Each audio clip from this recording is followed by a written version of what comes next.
No, this is a risk benefit issue, right? Banging, heroin, fentanyl, whatever else you're taking, anxiety, impulsive behavior, hepatitis C, infectious disease, skin infections, cardiac infection. I mean, it goes on and on and on, right?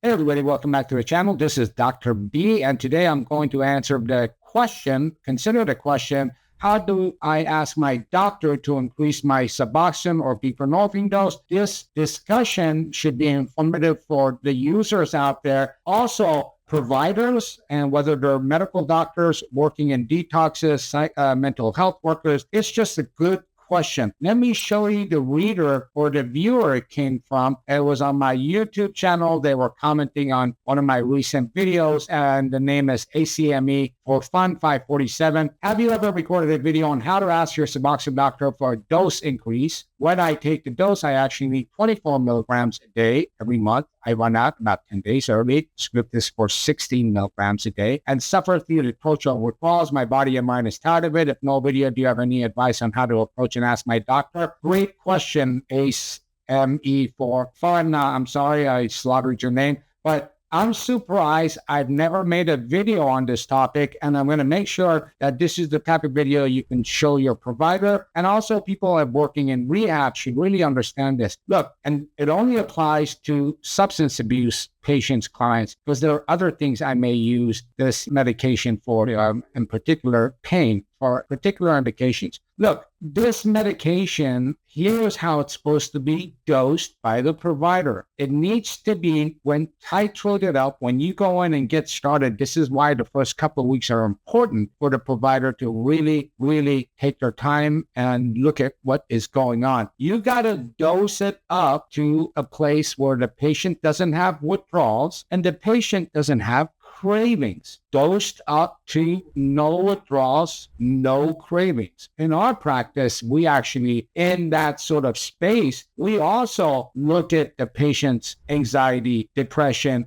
sleep issues, and we adjust the way it's broken out throughout the day so we can minimize any other medications we put on. Let me repeat the first part. The second part is a sort of an added bonus for the black belt provider of Suboxone. But this medication needs to be dosed up to cravings and withdrawals, and the dose across the planet, average dose is 16 to 24 milligrams. Why is this really important to know in our society, in our treatment environment, in our sort of social framework that we operate in? Because this medication and substance abuse is stigmatized. And everyone's attitudes towards this medication, not everyone, but you get the picture. Oh, as little as possible and come off of it as soon as possible. No, this is a risk benefit issue, right? Banging, heroin, fentanyl, whatever else you're taking, anxiety, impulsive behavior, hepatitis C, infectious disease, skin infections, cardiac infection. I mean, it goes on and on and on, right? Versus being on this stuff. And so everyone's in this rush to keep the dose as low as possible and keep them on as short as possible. And everyone's already thinking about getting him off of this medication. Look, you got to titrate this medicine up to comfort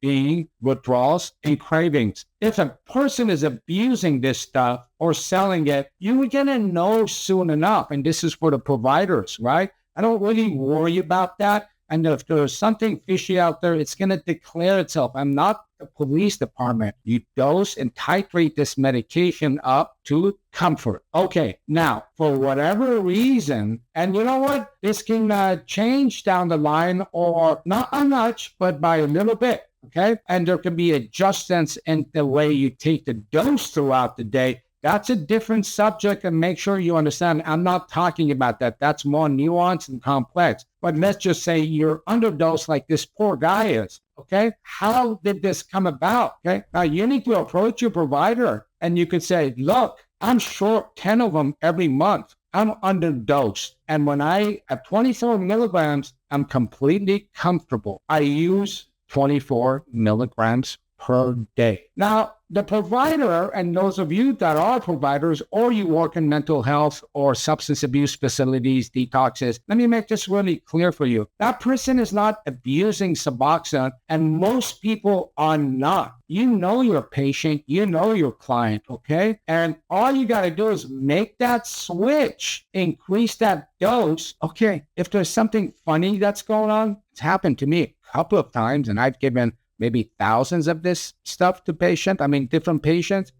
Very rarely someone is, if you want to call it, abusing it. And I'm very careful calling it abuse, even though the greater social outlook towards it is abuse. If someone's misusing it, worst thing you can do to me is be selling it on the street. That's not cool. But even then, if someone's abusing it, I'm going to know. So you need to approach your doctor and tell him the truth. One of two things is going to happen, right? He's going to understand, which again, I don't understand why this has been going on for a while, and he'll increase the dose, or he's going to say you're using, abusing, misusing. I can't do anything about changing the stigma, changing other providers' viewpoints. I try, we're working on this channel. So approach them, let them know. What is the alternative if they don't? What are they going to do? Kick you out? Okay, well, they're very short-sighted. Is it better for you to go slam dope? Is it better for you to go buy this stuff on the street? Are you going to keep using more and more and more? Well, then they don't understand the pharmacology of this stuff.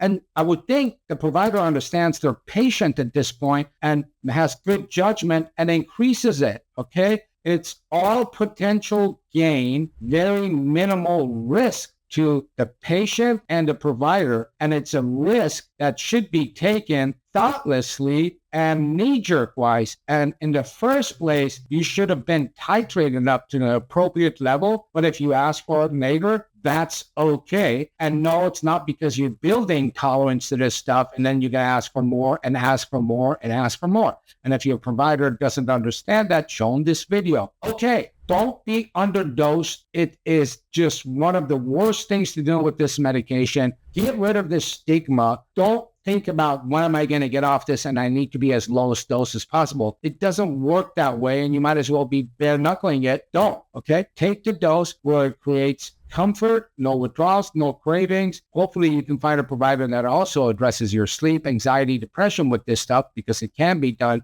especially if you break the doses in the day the right way. And if you have a problem with the provider, move on to another provider. But don't fear being on this stuff versus your previous lifestyle. That is the wrong way to look at this, whether it's the provider, the patient, the family, or loved ones. Get on it. And if you can get on it and move on with your life, work on your life, that will fix your brain, and the time will come soon enough for most to start tapering off. Hope that helps, and I answered your question, and I think this is out there for a lot of people. Don't forget like, don't forget subscribe. Consider us on Patreon. We're trying to bring you more and more videos and increase the quality of this channel. Have a great night. Peace.